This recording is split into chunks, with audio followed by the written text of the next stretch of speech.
We have good coffee from all around, which is great. Can we try some? Yeah. All right, we got some options here. We have a new roaster up in Chehalis, a little rural town between Portland and Seattle. Nice Ethiopian. I have a decaf Colombian from a Portland roaster called Cascadia. And then Dancing Ghost Batter from Bronson is sponsoring our organic French if you're looking for a more developed roast. I prefer not French roast. All right. You've been drinking them. If I'm drinking, what do you I'm going with the decaf because it's flavorful. I'm going to sleep tonight. It's been a long weekend, but it's been beautiful. So let's make something kind of more espresso-y. Very good. So we have that decaf already here. And, you know, we don't need to weigh it necessarily because I know that scoop is tasting delicious. I'm going to pop that in. And we're just going to grind that up.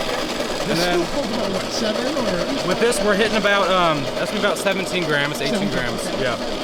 And then let's use the clear with the flow control. Perfect. Now, I like a really clean cup of coffee, so I'm going to use a paper filter and set that right in there. And that's going to fit. It's going to taste delicious. And just like the original, we lock right on. All set to go. And we can just like that. And then we're gonna. Now, are you a barista at somewhere else, or? So I was a trainer for years with Dancing Ghost Batter from Bronson. We're Shredder Roasters here in town. Okay. 2016 AeroPress champion, if that counts for anything. Okay. But I've left the coffee world and I work a desk job for the state. But I get to come here and play. Better benefits that way. I have a family and a mortgage. Yeah. But I'm helping people, so it's good. I'm just gonna add that in, and with that flow control cap, we're getting 0 drip through. So I could stop right here and I could make something kind of more espresso-esque. Now, when you say make espresso-esque, can you explain a little bit more about that? Yeah, so you know, you're never gonna be able to make a proper espresso as we know it today unless you're having, you know, a machine that hits that high pressure. You're hitting, you know, 6, 7, 8, 9 bar. We're gonna get a couple bar out of the AeroPress, but you know, for something less than $100 versus, you know, multi-$1,000 espresso machine, I'm gonna put my money here. So, and if we also redefine espresso, let's go back to the origins, right? Something small, something fast, something that you can just get in, get out, hit it, have your flavors and caffeine, get back to work, right? In US or in Japan? So we're still gonna get just a nice, intense cup of coffee. It's gonna be viscous, it's gonna be full flavored. For people who want crema, we can still get some foam using the AeroPress attachment, and it's going to taste pretty rad. All right. If you took this, you could mix this up with some steamed milk. You'd have a nice little latte. You can make cortado, cappuccino, drop it on an affogato. All right. Yeah. So now this new one, this clear one, what is the? It's not glass. It's not glass. It's a special plastic called Triton. Triton. And it's just a throwback to the original clear AeroPress from 2005. Okay. So let's just get back to those early days. A little decaf for you. Oh, very clean. Yeah. That is more espresso-y. It's much more espresso-y. So that's just a ratio. Yeah, nice and thick. It's the ratio coffee water. That flow control holds everything together so you get that full extraction. And then, putting it through that paper filter. The filter's thin enough so you can still get the oils and the fine particles, but it also aerates it more if you want that crema foam. Also, the stainless steel is just like a great option.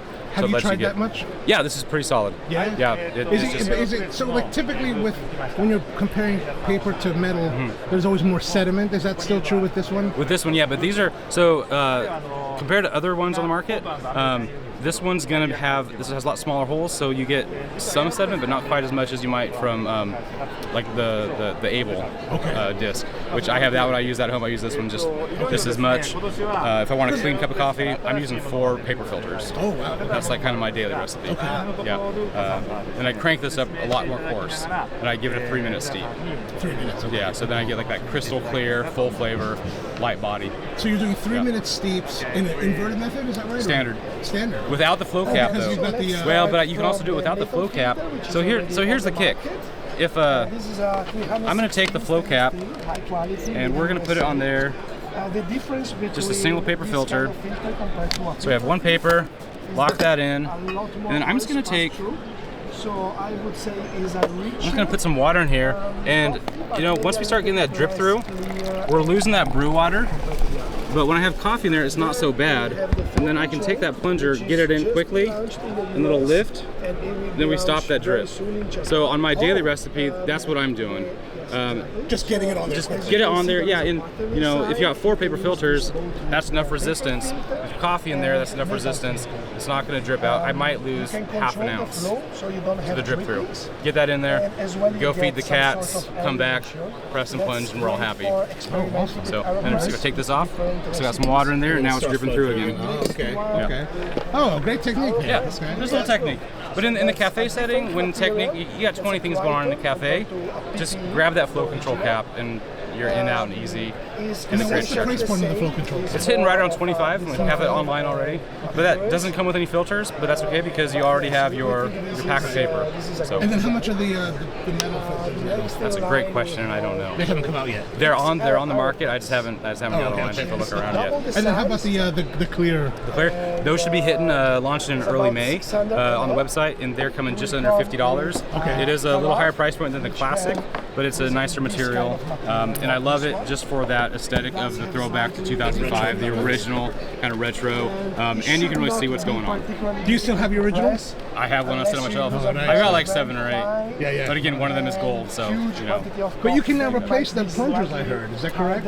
Dude, so this is out of everything we've seen, this is still my favorite advancement that we have. Is with the newer models, we have that really flexible silicone. Right.